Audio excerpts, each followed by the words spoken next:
My daughter brought a handmade puzzle to family night. My brother smirked and said, "That's cute, for a kid with basic skills." Everyone laughed. She quietly placed it back in her bag. She stood there silently. I didn't say anything and just did what they deserved. The room went quiet in the ugliest way possible. Not shocked quiet. Not respectful quiet. The kind where everyone is waiting to see how far the cruelty will go before someone stops it. It's cute. For a kid with basic skills. My brother Mark did not even look up when he said it. He said it like a fact. Like he was commenting on the weather. Then he smirked because he always smirked after landing a hit. That smirk had been practiced for decades. People laughed. Not loudly. Not proudly. The kind of laughter people used to stay on the winning side of the room. My daughter stood frozen. Emma had worked on that puzzle every night after homework. I watched her cut cardboard at the kitchen table until her fingers were sore. She tested every piece until they fit exactly the way she wanted. She told me it wasn't just one puzzle, it was 5 depending on how you arranged it. She said maybe one day she would make real ones out of wood. She never finished explaining any of that. She slid the puzzle back into her bag slowly, like she was apologizing to it. Then she zipped the bag and held it against her stomach. She didn't look at Mark. She didn't look at anyone. She just stood there, small and quiet, like she had suddenly remembered she didn't belong in that room. No one defended her. My mother cleared her throat and asked if the chicken was getting cold. My sister smiled weakly and poured herself more wine. Someone changed the subject. That was always how it went. Mark said something sharp. Everyone adjusted themselves around it. I felt something hot settle in my chest. Not anger exactly. Something heavier. Something patient. I didn't say a word. Mark leaned back in his chair, satisfied. He had always done this. When I got promoted before him, he said it must have been luck. When I went back to school, he joked about community colleges being easy. When Emma started reading early, he said kids burn out fast when parents push them too hard. Every achievement had to be trimmed down to size so he could feel taller. Dinner started. Forks scraped plates. Mark talked about his job, about how stupid his coworkers were, about how management relied on him for everything. People nodded. People laughed again. Emma picked at her food. She asked if we could leave early. I told her soon. Inside I was already counting. Not minutes. Not words. I was counting everything Mark had ever said in that room without consequence. And for the first time I was not planning a defense. I was planning an ending. Mark always got louder after his second drink. Like confidence was something that needed fuel. He stood up halfway through dinner and started talking with his hands, telling a story about how he caught a mistake in a project at work that no one else noticed. He made sure to say numbers. Percentages. Timelines. He loved numbers because they sounded impressive even when they meant nothing. I watched him closely. I had heard this story before. Twice. Each time it got sharper. Each time the other people in the story got dumber. My father nodded along. My sister laughed at the parts she knew were coming. My mother smiled like this was proof she raised a successful son. Emma leaned closer to me. She whispered that she felt tired. I put my hand over hers and told her to sit with me for a minute longer. Mark finished his story and looked around the table, waiting. He always waited for approval. For someone to say wow or you're right or you're so smart. When he didn't get it fast enough, his eyes landed on Emma's bag by her chair. Hey, he said. Did you bring anything else for show and tell? That got another round of laughter. Louder this time.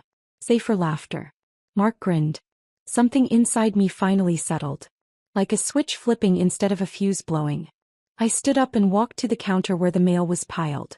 I picked up an envelope Mark had brought with him earlier and left there. He had complained about it when he arrived. Something about paperwork being ridiculous. I held it up. This from the company you keep saying would fall apart without you. Mark frowned. Asked why I was touching his stuff. I said I was curious. I opened it slowly and pulled out the pages. My sister leaned forward. My mother asked what I was doing. My father stayed quiet. I started reading. Not everything. Just enough. About restructuring. About departments being evaluated. About performance reviews. About positions being eliminated. I read Mark's name. Not once. Several times. I read the phrase transition plan. Mark told me to stop. I didn't raise my voice. I didn't insult him. I just kept reading calmly like he read my daughter's puzzle. The room changed. Chairs shifted. Someone set a glass down too hard. Mark stood up and told me I was out of line. I looked at him and said it sounded complicated. For someone with basic skills. No one laughed. Emma squeezed my hand under the table. And I wasn't done yet. Mark reached for the papers like he could pull the moment back into his control. I stepped away and set them back on the counter neatly exactly where I found them. You don't get to read my mail, he said. I said you don't get to humiliate my kid. That was the first time I said it out loud. The words landed heavier than I expected. The table went completely still. My mother jumped in right away. She said we were all tired. She said Mark didn't mean anything by it. She said kids need to learn how to take jokes. She said family night wasn't the time for drama. I asked her when the right time was. She didn't answer. Mark laughed once, sharp and short. He said I was overreacting. He said Emma needed to toughen up if she was going to put herself out there. He said the real world isn't gentle. I asked him how many puzzles he had built at her age. He said that wasn't the point. I told him it was exactly the point. Then I reached into my bag. I pulled out my phone and opened a folder I had saved months ago. I hadn't planned to use it tonight. I had hoped I never would. But Mark had a habit of bragging loudly and privately complaining even louder. I read his text messages out loud. Not all of them. Just the ones where he complained about his coworkers carrying him. The ones where he admitted he missed deadlines. The one where he asked me if I knew anyone hiring because things were getting shaky. My sister stared at him like she was seeing him for the first time. My father finally looked up. My mother kept saying my name like a warning. Mark told me to stop again. His voice cracked this time. I said I learned something from watching him. If you want to be respected, you don't beg for it. You don't steal it from people smaller than you. I turned to Emma and asked her if she wanted to explain her puzzle again. She shook her head. So I explained it for her. Fully. Puri. I talked about how the pieces could form different patterns. How there was no single right answer. How it rewarded patience instead of speed. I looked at Mark while I did it. I said it was impressive. For someone her age. For someone with advanced skills. No one laughed. No one interrupted. When I finished, I packed Emma's bag myself. I stood up and told everyone dinner was over for us. Mark tried to say something. I didn't let him finish. I said the next time he wanted to feel smart he should try not tearing a child down to do it. Then I took my daughter's hand and walked out. Behind us no one followed. The drive home felt longer than it was. No music. No small talk.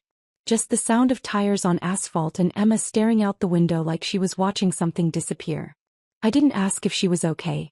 I already knew the answer. Asking would have made it easier for everyone else, not her. When we got home, she slipped out of her shoes and went straight to her room. No drama. No tears. That hurt more than if she had cried.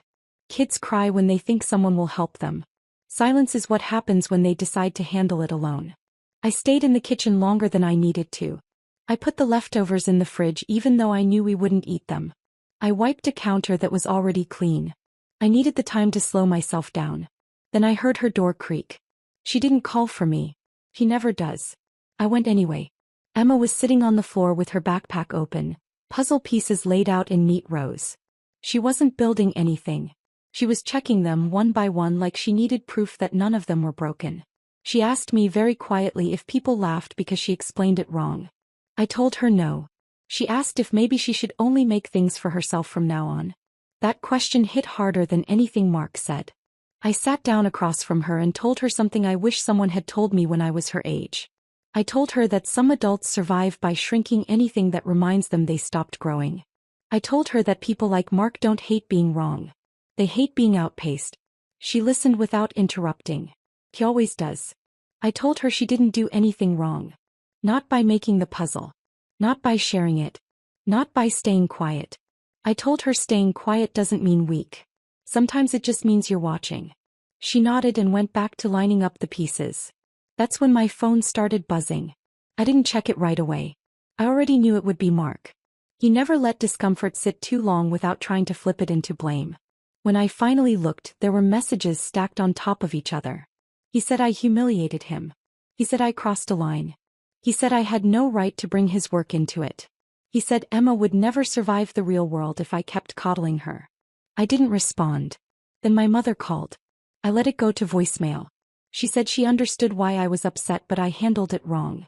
She said Mark was under pressure and didn't mean anything by it. She said I made everyone uncomfortable and family should stick together. I replayed that part twice. Family should stick together. I walked back into Emma's room and watched her finally start assembling the puzzle again. Her hands moved slower than usual, but they were steady. That's when it clicked for me.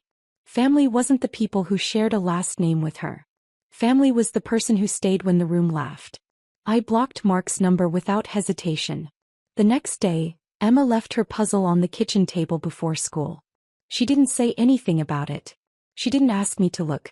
She just left it there. I turned one piece. Then another.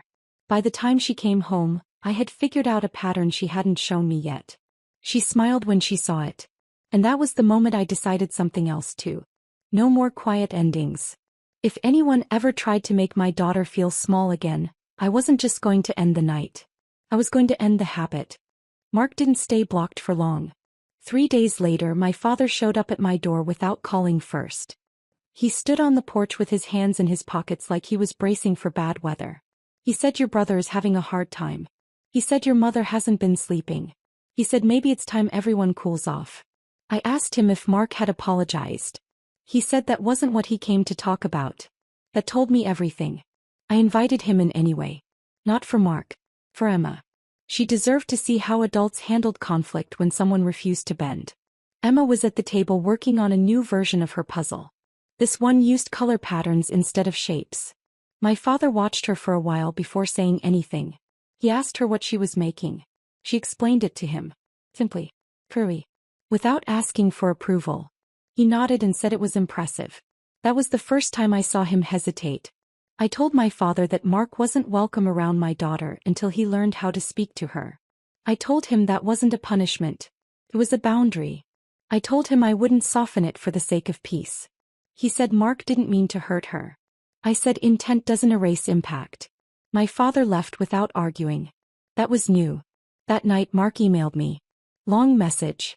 Lots of words. He said he was joking. He said I misunderstood him. He said I turned the family against him. He said Emma needed thicker skin. I replied with one sentence. Do not speak to my child again unless you are capable of respect. He didn't respond. Weeks passed. Family group chats went quiet. Invitations stopped coming. The silence felt intentional, like a test. Emma didn't ask about it. She didn't need to. She was busy. One afternoon her teacher emailed me. She said Emma had brought her puzzle to school. She said the class spent recess trying to solve it. She said the principal stopped by to look.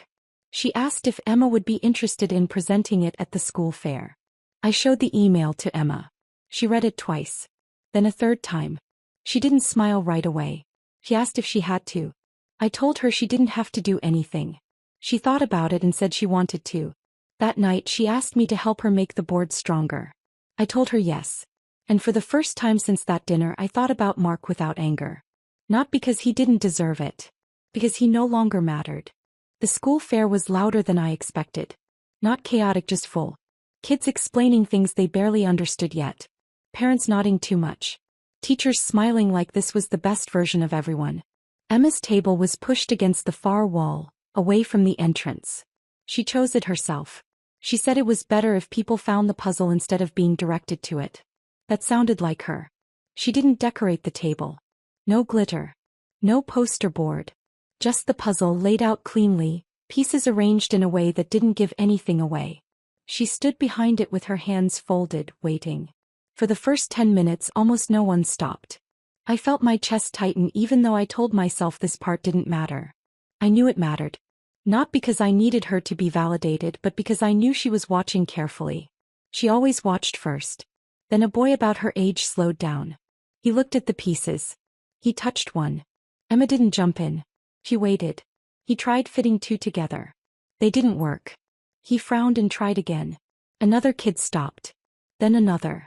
Soon there were 4 of them bent over the table, quietly competing without realizing it. Emma answered questions when they asked. She didn't correct them when they were wrong. He just let them keep trying. I recognized that behavior. It was the same way she tested her designs at home. She needed to see how people failed before she could improve them. A teacher stopped by and asked what grade she was in. Emma answered and explained the rules again, slower this time.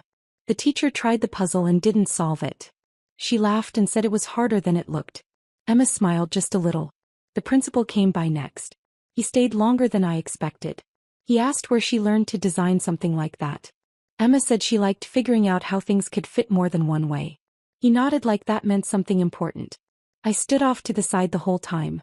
I didn't introduce myself. I didn't hover. I watched people treat her seriously and I realized how rare that had been in our family. Halfway through the fair my phone buzzed. My mother's name lit up the screen. She sent a message saying she heard Emma was doing something impressive. She said everyone missed us.